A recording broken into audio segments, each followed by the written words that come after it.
नमस्कार दोस्तों, एआई दुनिया नोटबुक में आपका स्वागत है। मध्य प्रदेश के जबलपुर में ये बरगी डैम है। नर्मदा को बांधते इस ढांचे का लक्ष्य था सिंचाई, बिजली और जलापूर्ति।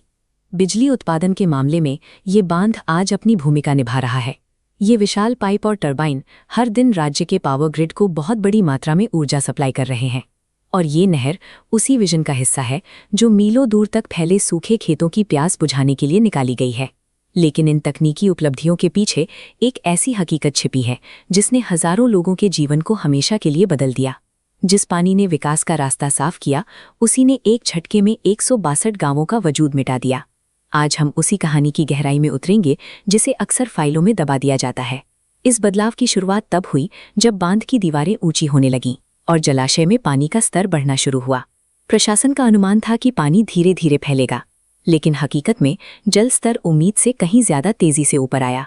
नक्शे पर खींची गई रेखाएं जमीन पर लहरें बनकर दौड़ने लगीं। आसपास के गांवों में रहने वाले लोगों के पास स्थिति को समझने का वक्त ही नहीं था। उनकी पुश्तैनी जमीन और घर उनकी आंखों के सामने डूबने लगे।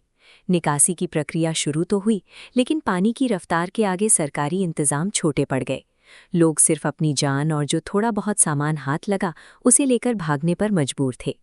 प्रोजेक्ट की डेडलाइन तो पूरी हो गई, लेकिन उस जल्दबाजी ने हजारों परिवारों को एक ऐसी स्थिति में छोड़ दिया जिसकी उन्होंने कभी कल्पना नहीं की थी। पीढ़ी दर पीढ़ी संवारी गई उपजाऊ जमीन अब पानी के नीचे थी।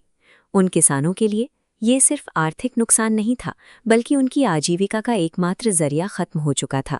झोपड़ियां और पक्के मकान सब सैलाब में समा गए। पूरी की पूरी बस्तियां अब पानी की सतह पर तैरती यादें बनकर रह गईं। इस जलाशय ने सिर्फ घर ही नहीं, बल्कि उस इलाके का इतिहास भी निगल लिया। सदियों पुराने मंदिर और सांस्कृतिक धरोहरें अब साल के अधिकांश समय पानी के भीतर ही रहती हैं। विस्थापित परिवारों के लिए बरगी डैम एक ऐसा मोड़ साबित हुआ जिसने उनकी जमा पूंजी, छत और पुश्तैनी इतिहास सब कुछ एक साथ खत्म कर दिया। इस प्रोजेक्ट पर 3 सवाल उठते हैं। क्या चेतावनी समय पर मिली? क्या पुनर्वास सही था? और क्या मुआवजा पर्याप्त था? रिपोर्ट्स के अनुसार प्रशासन इन पैमानों पर नाकाम रहा। परिवार आज भी बुनियादी सुविधाओं के लिए संघर्षरत हैं। अब ये बांध और आसपास का इलाका एक लोकप्रिय पर्यटन स्थल बन गया है। सैलानी यहाँ पिकनिक मनाने और नज़ारों का लुत्फ उठाने आते हैं। जहाँ आज लोग बोटिंग और फोटोग्राफी करते हैं, वहाँ कभी किसी का आंगन हुआ करता था।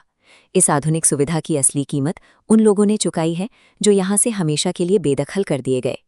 बिजली और सिंचाई जैसे लक्ष्य किसी भी राज्य के लिए ज़रूरी हैं, लेकिन विकास के किसी भी नक्शे में इंसानी गरिमा का स्थान सबसे ऊपर होना चाहिए। बड़े प्रोजेक्ट्स की सफलता सिर्फ इस बात से नहीं मापी जानी चाहिए कि वे कितनी बिजली पैदा करते हैं, बल्कि इस बात से भी कि उन्होंने समाज के सबसे कमज़ोर वर्ग का कितना ध्यान रखा है। बरगी डैम की ये कहानी हमें याद दिलाती है कि जब हम भविष्य का निर्माण करें तो हमें उन लोगों को नहीं भूलना चाहिए जिनके वर्तमान की बलि देकर वो भविष्य बनाया जा रहा है। अगर आपको ये जानकारीपूर्ण वीडियो पसंद आया हो तो इसे लाइक और शेयर करें। ऐसी ही और कहानियों के लिए एआई दुनिया नोटबुक को सब्सक्राइब ज़रूर करें। याद रखिए, सच्चा विकास वही है जिसमें किसी को पीछे न छोड़ा जाए। जुड़ने के लिए धन्यवाद।